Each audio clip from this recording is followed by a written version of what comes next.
Hi, my name is Randy, and I interned at Wilmington Health Access for Teens this semester, and I'll be talking about that.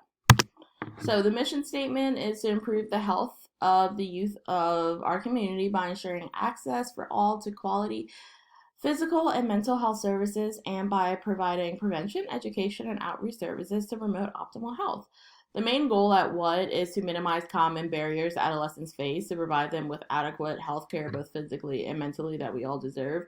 One way that they do this, they have school based wellness centers at all four of the major high schools in New Hanover. So, Ashley, Hoggard, Laney, and New Hanover High School. And they include both a primary care, mental health, and preventative services in the school themselves. So that's really great for teens who they may not have a car or access to transportation to take them to the main clinic on Oleander, or they may not have time because they're getting off of school and rushing to a job and they just may not have time in their schedule during the hours that what is open. So they have it at school so they could just get a note and go to their appointment. So the main clinic on Oleander, it has both a primary care side and behavioral slash mental health. So I was an intern on the mental health side. I was a psych intern, and they include licensed therapists, nurse practitioners, physician assistants, and they are the one who specifically care and prescribe medications for different behavioral problems such as ADHD, depression, general anxiety disorder. They see patients with an array of problems and they treat them all. So the hierarchy at Wilmington Health Access Routines, it's not really a hierarchy. That you have the medical director, and then from there you have Matt, who is the psych manager, and then it branches off, and you just have your kind of your pool of NPs, PAs, your licensed therapists like Jasmine, and then you have your licensed social workers as well. So it's not really a hierarchy. It branches off because there's so many moving parts at what. And then you have your primary care side, such as Dr. Brandt. So the population that they serve are underinsured and non-insured patients between the age of 6 to 24. They also serve insured patients, but the main population is those for uninsured and non-insured. The majority of the patients are of lower socioeconomic status, and they face many barriers to make it to appointments, such as not having transportation. The parents have to take time off of work. They can't take time off of work, excuse me. And things just pop up and life happens. So the funding, what is a community-based 501c nonprofit healthcare organization? Most of its funding comes from the state or federal government. So 55% of it comes from public funding or private funding. And one of the foundations for public is the NC Community Foundation. 43% of it comes from patient reimbursement from the insurance company. And then 2% comes from corporate or individual donations slash support. So a lot of the patients at what they either are uninsured or they have Medicaid. So my responsibilities, I shadow the nurse practitioner, Dr. Deaton, or the physician assistant, Ashley, in their patient sessions. I did new patient check-ins, and I helped them with the screening process. I took their vitals, and I escorted them to see Dr. Deaton and Ashley, and then I also scheduled future patient appointments. And then I also helped with referrals. So I helped with calling the place that the patient was referred and just seeing if they made an appointment and just trying to bridge that gap. So my main project that I was focusing on was to interact with patients to find common reasons why previous appointments were no-showed or canceled.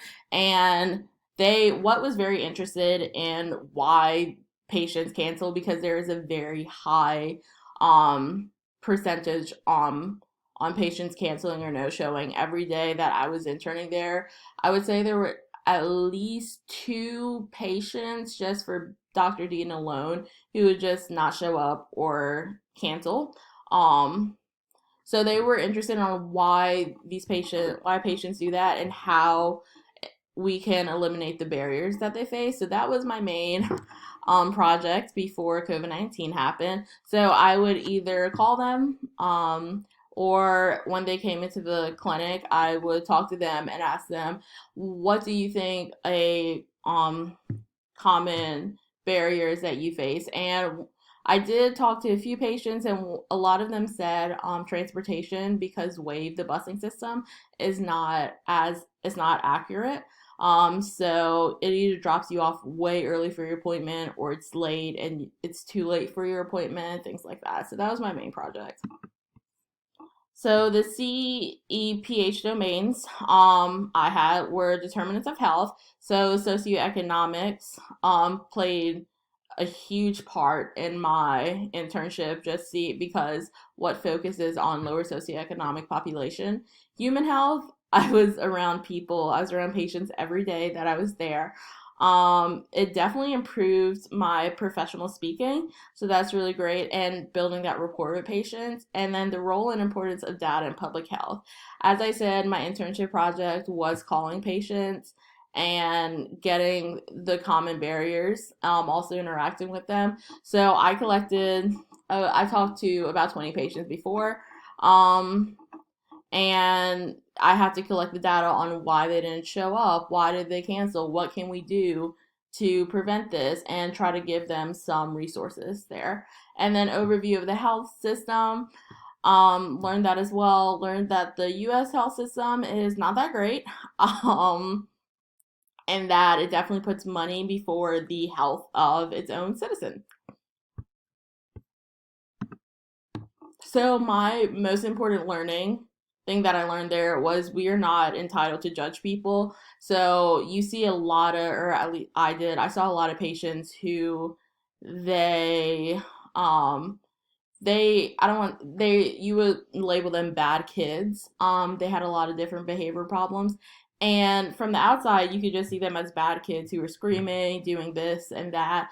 But once you get in those patient sessions, you learn all the background information on what impacted them to make them act this way. So because of that, I learned that we're not entitled to judge people because we do not know what's going on. My most important experience, they do a case study every day, every month. And my second week just so happened to be when they did a case study, and it was a case on 3 children who were in an abusive household. I'm not going to go into that much because it mentally drained me, but it was just a case of these 3 children they were in an abusive household. There was some sexual abuse involved. It was just very draining, very heavy, and it made me realize that this is the reality for some people. um yeah, and I'm not going to go into that so much because it is very mentally draining, and also HIPAA. The thing that I liked most about my internship was sitting on the patient session and learning the thought process that Dr. Deaton had for prescribing them medications, stimulants versus non-stimulants, things like that. The thing that I didn't like about my internship, I feel as though I didn't have enough responsibility, and it wasn't as clinical as I originally thought.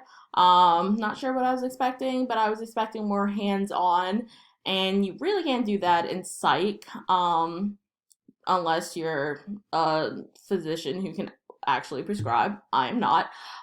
So that's one thing that I realized I didn't really like the most. Also the most, I just liked interacting with patients and getting to know their story, and just building that rapport with them. And yeah, so that is all. Thank you for listening to my presentation. Have a great day.